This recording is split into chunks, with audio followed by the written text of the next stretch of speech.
ನಾನು ಸೌಮ್ಯ ಮಳಲಿ. ಡ್ರಗ್ಸ್ ವಿಚಾರದಲ್ಲಿ ಚಿರು ಸರ್ಜಾ ಹೆಸರು ಪರೋಕ್ಷ ಬಳಕೆ ವಿಚಾರಕ್ಕೆ ಸಂಬಂಧಪಟ್ಟ ಹಾಗೆ ಇಂದ್ರಜಿತ್ ಲಂಕೇಶ್ ಬಗ್ಗೆ ಸರ್ಜಾ ಕುಟುಂಬ ಬೇಸರವನ್ನ ವ್ಯಕ್ತಪಡಿಸಿದೆ.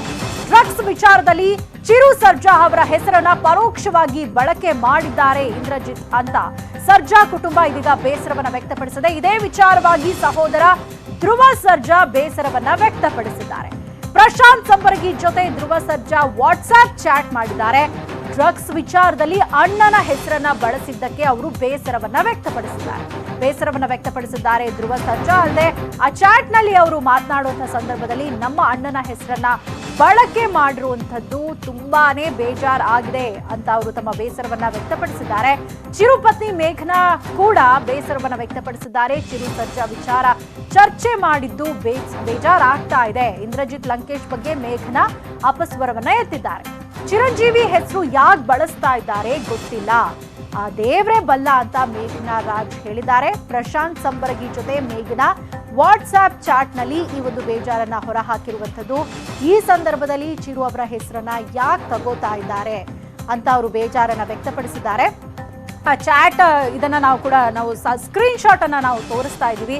ಯಾವ ರೀತಿಯಾಗಿ ಇಂದ್ರಜಿತ್ ಲಂಕೇಶ್ ಅವರು ಹೆಸರನ್ನ ಬಳಸದೆ ಪರೋಕ್ಷವಾಗಿ ಚಿರಂಜೀವಿ ಅವರ ಹೆಸರನ್ನ ಬಳಸಿದ್ದಾರೆ ಅನ್ನುವಂಥ ವಿಚಾರಕ್ಕೆ ಸಂಬಂಧಪಟ್ಟ ಹಾಗೆ ಮೇಘನಾ ರಾಜ್ ಅವರು ತಮ್ಮ ಬೇಸರವನ್ನ ವ್ಯಕ್ತಪಡಿಸಿದ್ದಾರೆ. ಅದರ ಜೊತೆಗೆ ಧ್ರುವ ಸರ್ಜಾ ಕೂಡ ಬೇಸರವನ್ನ ಹೊರ ಹಾಕಿದ್ದಾರೆ. ಇಂತಹ ಟೈಮ್ನಲ್ಲಿ ಮೊದಲೇ ನಮ್ಮ ಇಡೀ ಕುಟುಂಬ ನೊಂದಿದೆ.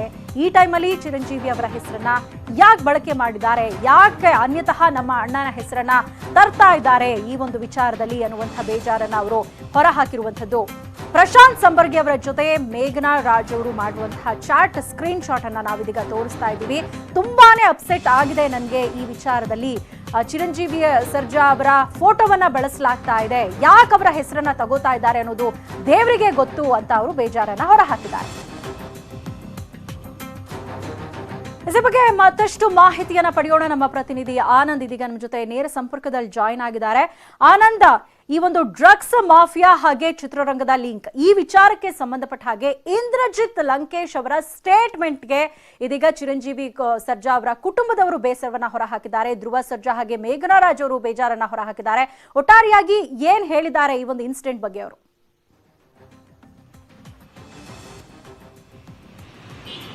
ಸೌಮ್ಯ ಮಳಲಿ, ಏನು ನಿನ್ನೆ ಇಂದ್ರಜಿತ್ ಲಂಕೇಶ್ ಅವರು ಮಾತನಾಡುವಾಗ ಇತ್ತೀಚೆಗಷ್ಟೇ ಮೃತಪಟ್ಟ ನಟ ಅಂತ ಅಂದರೆ ಎಲ್ಲೂ ಹೆಸರು ಹೇಳಿರಲಿಲ್ಲ, ಚಿರಂಜೀವಿ ಸರ್ಜಾ ಅಂತ ಹೆಸರು ಹೇಳಿರಲಿಲ್ಲ.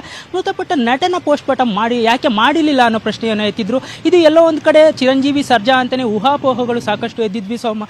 ಹೀಗಾಗಿ ಈ ವಿಷಯ ಎಲ್ಲೋ ಒಂದು ಕಡೆ ಚಿರು ಕುಟುಂಬದಲ್ಲಿ ಸಾಕಷ್ಟು ನೋವನ್ನು ಉಂಟು ಮಾಡಿದೆ ಅಂತ ಹೇಳ್ಬೋದು. ಅದರಲ್ಲೂ ಚಿರು ಪತ್ನಿ ಮೇಘನಾ ರಾಜ್ ಸಾಕಷ್ಟು ನೊಂದುಕೊಂಡಿದ್ದಾರೆ. ಈ ವಿಷಯವನ್ನು ಸ್ವತಃ ಚಿರಂಜೀವಿ ಸರ್ಜಾ ಅವರ ಕುಟುಂಬದ ಆಪ್ತರಾಗಿರುವಂಥ ಪ್ರಶಾಂತ್ ಸಂಬರ್ಗಿ ಅವರ ಹತ್ರ ಮಾತಾಡುವಾಗ ಹೇಳಿದ್ದಾರೆ, ಯಾಕೆ ಚಿರು ಸರ್ಜಾ ಅವರ ಹೆಸರನ್ನ ಈ ಒಂದು ಸಂದರ್ಭದಲ್ಲಿ ತಗೋಬೇಕಾಗಿತ್ತು, ನೋವಿನ ಸಂದರ್ಭದಲ್ಲಿ ತಗೊಳ್ಳುವಂಥ ವಿಷಯನ ಇದು ತಗೋಬೋದಾಗಿತ್ತಾ ಅನ್ನೋ ಒಂದು ಪ್ರಶ್ನೆಗಳನ್ನ ಎತ್ತಿದ್ದಾರೆ. ಯಾಕಂದರೆ ಎಲ್ರಿಗೂ ಗೊತ್ತೇ ಇದೆ, ಚಿರು ಸರ್ಜಾ ಅವರು ನಮ್ಮ ನಗಲಿ 3 ತಿಂಗಳಾಗಿದೆ. ಇನ್ನೊಂದು ಕಡೆ ನೆಕ್ಸ್ಟ್ ಮಂತ್ ಚಿರು ಮನೆಗೆ ಒಂದು ಹೊಸ ಅತಿಥಿ ಬರ್ತಾರೆ. ಇಂಥ ಸಂದರ್ಭದಲ್ಲಿ ಈ ಒಂದು ವಿಷಯ ತೀರಾ ಮಾನಸಿಕವಾದ ನೋವನ್ನು ಉಂಟು ಮಾಡೋದ್ರಲ್ಲಿ ಇದೇ ಇಲ್ಲ ಅಂತ ಹೇಳೋದು. ಈ ಒಂದು ವಿಷಯನ ಪ್ರಶಾಂತ್ ಸಂಬರ್ಗಿ ಅವರ ಹತ್ರ ಅವ್ರು ಹಂಚ್ಕೊಂಡಿದ್ದಾರೆ. ಖಂಡಿತ ಇದು ಅಂತ ಹೇಳಿದ್ದಾರೆ ಸೌಮ್ಯ. ಸೊ ಇಂತಹ ಸಂದರ್ಭದಲ್ಲಿ ಯಾಕೆ ಚಿರಂಜೀವಿ ಸರ್ಜಾ ಅವರ ಹೆಸರನ್ನ ಬಳಕೆ ಮಾಡ್ತಾ ಇದ್ದಾರೆ ಅನ್ನೋ ನೋವಿನ ನುಡಿಗಳನ್ನ ಧ್ರುವ ಸರ್ಜಾ ಹಾಗೆ ಮೇಘನಾ ರಾಜ್ ಇಬ್ರು ಕೂಡ ಆಡಿರುವಂತದ್ದು. ಅಲ್ಲದೆ ಇಡೀ ಫ್ಯಾಮಿಲಿ ಹೆಸರನ್ನ ಸ್ಪಾಯಿಲ್ ಮಾಡ್ಲಾಗ್ತಾ ಇದೆ ಅಂತ ಅವ್ರೇನಾದ್ರೂ ಈ ವಿಚಾರವನ್ನ ಗಂಭೀರವಾಗಿ ಪರಿಗಣಿಸಿ ಕಂಪ್ಲೇಂಟ್ ಕೊಡೋದಕ್ಕೆ ಏನಾದ್ರೂ ಮುಂದಾಗಿದ್ದಾರಾ? ಯಾರಾದ್ರೂ ರಿಯಾಕ್ಟ್ ಮಾಡಿದಾರಾ? ಹೇಗೆ ಆನಂದ್?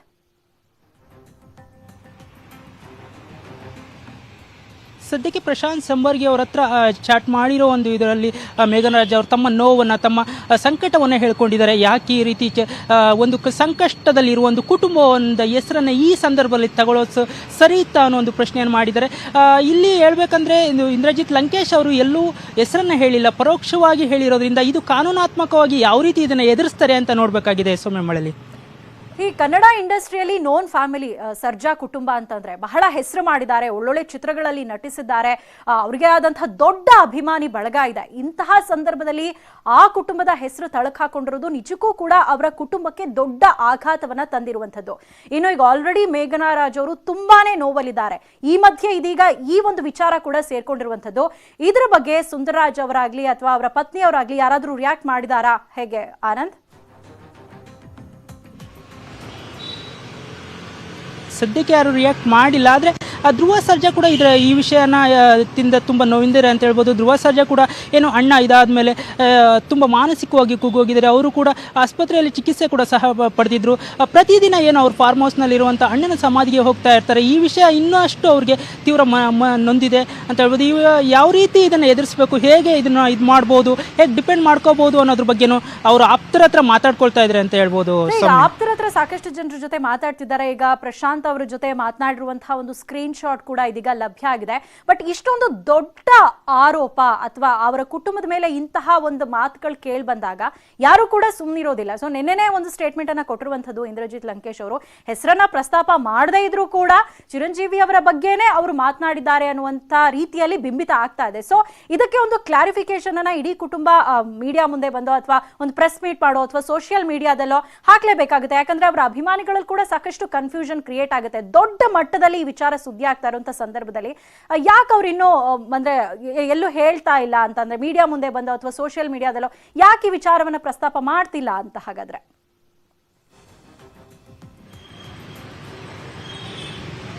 ಅಂದರೆ ಸೌಮ್ಯ ಈಗ ಸದ್ಯಕ್ಕೆ ಮೇಘನಾ ಆಗಿರ್ಬೋದು ಅಥವಾ ಧ್ರುವ ಆಗಿರ್ಬೋದು, ಮೇಘನಾಗೆ ನೆಕ್ಸ್ಟ್ ಮಂತು ಒಂದು ಮನೆಗೆ ಹೊಸ ಅತಿಥಿ ಬರೋ ಒಂದು ಇದು, ಅವರು ತುಂಬ ಗರ್ಭಿಣಿ. ಇಂಥ ಸಂದರ್ಭದಲ್ಲಿ ಅವರು ಮಾಧ್ಯಮಗಳ ಅಥವಾ ಎಲ್ಲೋ ಒಂದು ಕಡೆ ಹೇಳ್ಕೊಳ್ಳೋಕ್ಕೂ ಅವ್ರಿಗೆ ಇಷ್ಟ ಇಲ್ವೇನೋ, ಆ ರೀತಿಯಿಂದ ಅವರು ಆಪ್ತರ ಮೂಲಕ ಮಾತ್ರ ಹೇಳ್ತಾ ಇದ್ದಾರೆ. ಹಾಗೆ ಧ್ರುವ ಸರ್ಜಾ ಕೂಡ ಯಾರಿಗೂ ಪ್ರತಿಕ್ರಿಯೆಯನ್ನು ಮಾಧ್ಯಮಗಳ ಪ್ರತಿಕ್ರಿಯೆ ಕೊಡ್ತೀರಾ ಅಂದಾಗಲೂ ಅವ್ರಿಗೂ ಸದ್ಯಕ್ಕೆ ಅದ್ರ ಬಗ್ಗೆ ಮಾತನಾಡೋಕ್ಕೆ ಇಷ್ಟ ಇಲ್ಲ ಅಂತಲೇ ಹೇಳ್ತಾ ಇದ್ದಾರೆ ಇದುವರೆಗೂ. ಬಟ್ ಅವರು ಆಪ್ತರ ಜೊತೆ ಹೇಳ್ತಾ ಇರೋದು ಅಂದರೆ ನಾವು ತುಂಬ ಸಂಕಷ್ಟದಲ್ಲಿ ತುಂಬ ಕಷ್ಟ ಕಾಲದಲ್ಲಿದ್ದೀವಿ. ಇಂಥ ಸಂದರ್ಭದಲ್ಲಿ ಈ ಒಂದು ರೀತಿಯಾಗಿ ನಮ್ಮ ಹೆಸರುಗಳನ್ನ ಬಳಸ್ಕೊಳ್ಳೋದು ಎಷ್ಟರ ಮಟ್ಟಿಗೆ ಸರಿ ಅನ್ನೋ ಒಂದು ಆಕ್ರೋಶವನ್ನು ಅವರ ಆಪ್ತರ ಜೊತೆ ಚರ್ಚೆ ಮಾಡ್ತಾ ಇದ್ದಾರೆ.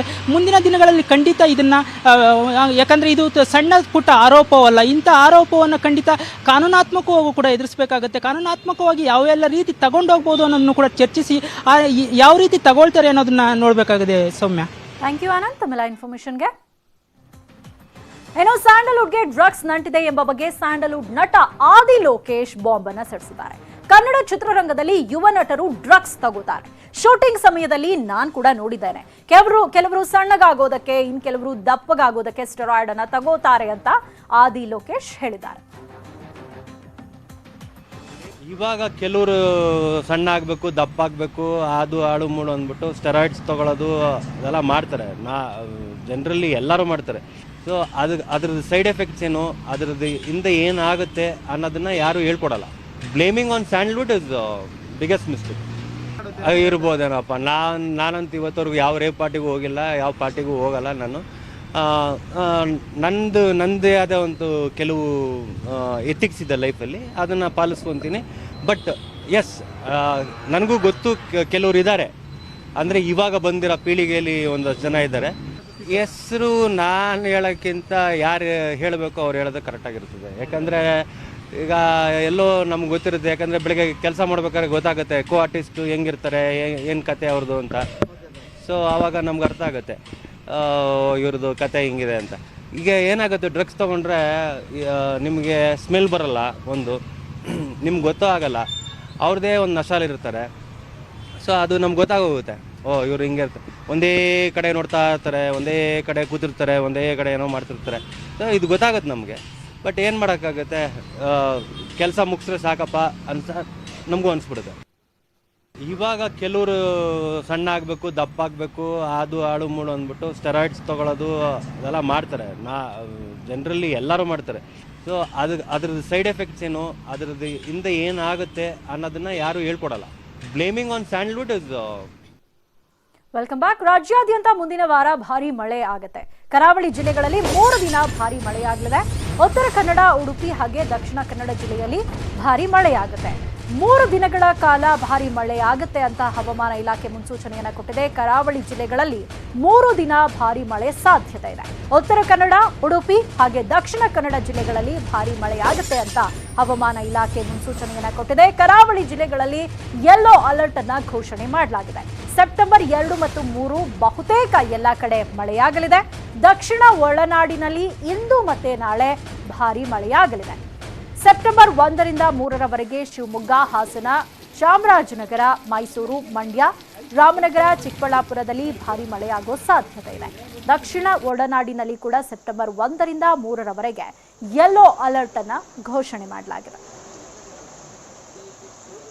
ಕರಾವಳಿ ಜಿಲ್ಲೆಗಳಲ್ಲಿ ವ್ಯಾಪಕ ಮಳೆಯಾದರೆ ಉತ್ತರ ಹಾಗೂ ದಕ್ಷಿಣ ಒಳನಾಡಿನಲ್ಲಿ ಕೆಲವು ಕಡೆ ಮಾತ್ರ ಮಳೆಯಾಗಿದೆ. ಶಿರಾಲಿ, ಕುಮಟ, ಅಂಕೋಲ ತಲಾ 8 ಸೆಂಟಿಮೀಟರ್ ಮಳೆಯಾಗಿದೆ. ಕದ್ರಾ 7 ಸೆಂಟಿಮೀಟರ್, ಗೋಕರ್ಣ 7 ಸೆಂಟಿಮೀಟರ್ ಮಳೆಯಾಗಿದೆ. ಕರಾವಳಿ ಜಿಲ್ಲೆಗಳಲ್ಲಿ ಆಗಸ್ಟ್ 30ರಿಂದ ಸೆಪ್ಟೆಂಬರ್ 1ರವರೆಗೆ ಬಹುತೇಕ ಎಲ್ಲ ಸ್ಥಳಗಳಲ್ಲಿ ಮಳೆಯಾಗಲಿದ್ದು ಸೆಪ್ಟೆಂಬರ್ 2 ಹಾಗೂ 3ರಂದು ವ್ಯಾಪಕ ಮಳೆಯಾಗುವ ನಿರೀಕ್ಷಣೆ ಇದೆ. ಉತ್ತರ ಕನ್ನಡ, ಉಡುಪಿ ಹಾಗೂ ದಕ್ಷಿಣ ಕನ್ನಡ ಜಿಲ್ಲೆಗಳಲ್ಲಿ ಸೆಪ್ಟೆಂಬರ್ 2, 3ರಂದು ಕೆಲವು ಕಡೆ ಭಾರೀ ಮಳೆಯಾಗುವ ನಿರೀಕ್ಷಣೆ ಇದ್ದು ಯೆಲ್ಲೋ ಅಲರ್ಟ್ ಅನ್ನು ಕೊಡಲಾಗಿದೆ. ಉತ್ತರ ಒಳನಾಡಿನಲ್ಲಿ ಆಗಸ್ಟ್ 30ರಿಂದ ಸೆಪ್ಟೆಂಬರ್ 1ರವರೆಗೆ ಕೆಲವು ಕಡೆ ಮಳೆಯಾಗಲಿದ್ದು ಸೆಪ್ಟೆಂಬರ್ 2 ಹಾಗೂ 3ರಂದು ಬಹುತೇಕ ಎಲ್ಲ ಸ್ಥಳಗಳಲ್ಲಿ ಮಳೆಯಾಗಬಹುದು. ಸುದ್ದಿ ಮುಂದುವರಿದ ಚಿಕ್ಕ ಬ್ರೇಕ್ ಆದ್ಮೇಲೆ ನರಳಾಡ್ತಾ ಇದ್ದಾರೆ, ಆತ್ಮಹತ್ಯೆಗೆ ಯತ್ನಿಸಿದ್ದಾರೆ ಬಸವಣ್ಣಯ್ಯ ಕುಟುಂಬ. ಕಳೆದ ವರ್ಷ ಮನೆಯನ್ನ ಕಳೆದುಕೊಂಡಿತ್ತು ಕುಟುಂಬ. ಇದೀಗ ಪ್ರವಾಹ ಸಂತ್ರಸ್ತರು ಹಾವೇರಿಯಲ್ಲಿ ನರಳಾಡುವಂತಹ ಪರಿಸ್ಥಿತಿ ನಿರ್ಮಾಣ ಆಗಿದೆ. ಬಸವಣ್ಣಯ್ಯ ಕುಟುಂಬ ಇದೀಗ ಆತ್ಮಹತ್ಯೆಗೆ ಯತ್ನಿಸಿದ್ದಾರೆ. ಕಳೆದ ವರ್ಷ ಮನೆಯನ್ನ ಕಳೆದುಕೊಂಡಿದ್ರು ಮಳೆಯಿಂದಾಗಿ ಈ ಕುಟುಂಬ. ಇದೀಗ ಆತ್ಮಹತ್ಯೆ ಮಾಡಿಕೊಳ್ಳುವಂತಹ ಪರಿಸ್ಥಿತಿ ಅವರಿಗೆ ಬಂದೊದಗಿದೆ. ಮನನೊಂದು ಆತ್ಮಹತ್ಯೆಗೆ ಯತ್ನಿಸಿದ್ದಾರೆ ಬಸವಣ್ಣಯ್ಯ. ಸೀಮೆಎಣ್ಣೆ ಸುರಿದುಕೊಂಡು ಆತ್ಮಹತ್ಯೆಗೆ ಯತ್ನಿಸಿದ್ದಾರೆ. ಹಾವೇರಿ ಜಿಲ್ಲೆಯ ಕೋಡಬಾಳ ಗ್ರಾಮದಲ್ಲಿ ಈ ಒಂದು ಘಟನೆ ನಡೆದಿದೆ. ಕಳೆದ ವರ್ಷ ಮನೆಯನ್ನ ಕಳೆದುಕೊಂಡು ಅಂಗನವಾಡಿಯಲ್ಲಿ ಜೀವನವನ್ನು ಸಾಗಿಸ್ತಾ ಇದೆ ಕುಟುಂಬ. ಸಂತ್ರಸ್ತರ ನೆರವಿಗೆ ಇನ್ನೂ ಕೂಡ ಜನಪ್ರತಿನಿಧಿಗಳಾಗ್ಲಿ ಜಿಲ್ಲಾಡಳಿತ ಆಗ್ಲಿ ಬಂದಿಲ್ಲ. ಅಧಿಕಾರಿಗಳಿಗೆ ಹಿಡಿ ಶಾಪ ಹಾಕ್ತಾ ಇದ್ದಾರೆ ಇಡೀ ಕುಟುಂಬ. ಈ ಹಿಂದೆ ತಹಸೀಲ್ದಾರ್ ಕಚೇರಿ ಮುಂದೆಯೂ ಧರಣಿಯನ್ನ ನಡೆಸಿದ್ರು. ಕಳೆದ 1 ವರ್ಷದಿಂದ ಅಂಗನವಾಡಿಯಲ್ಲಿ ಅವರು ಆಶ್ರಯವನ್ನ ಪಡ್ಕೊಂಡಿದ್ದಾರೆ. ಪ್ರವಾಹದಿಂದಾಗಿ ಅವರ ಮನೆ ಹಾಳಾಗಿತ್ತು. ಈಗ ಮನೆಯೂ ಇಲ್ಲ, ಇರೋದಕ್ಕೊಂದು ಸೂರು ಇಲ್ಲದಂತಹ ಒಂದು ಪರಿಸ್ಥಿತಿ ನಿರ್ಮಾಣ ಆಗಿದೆ. ಎಷ್ಟೇ ಅಧಿಕಾರಿಗಳನ್ನ ಕೇಳ್ಕೊಂಡ್ರು ಕೂಡ ಜಿಲ್ಲಾಡಳಿತವಾಗ್ಲಿ ಅಧಿಕಾರಿಗಳಾಗ್ಲಿ ಯಾರೂ ಕೂಡ ಇವರ ಸಮಸ್ಯೆಯನ್ನ ಬಗೆಹರಿಸುವಂತಹ ಒಂದು ಪ್ರಯತ್ನವನ್ನ ಮಾಡ್ತಾ ಇಲ್ಲ. ಹೀಗಾಗಿ ಮನನೊಂದು ಬಸವಣ್ಣಯ್ಯ ಆತ್ಮಹತ್ಯೆಗೆ ಯತ್ನಿಸಿದ್ದಾರೆ.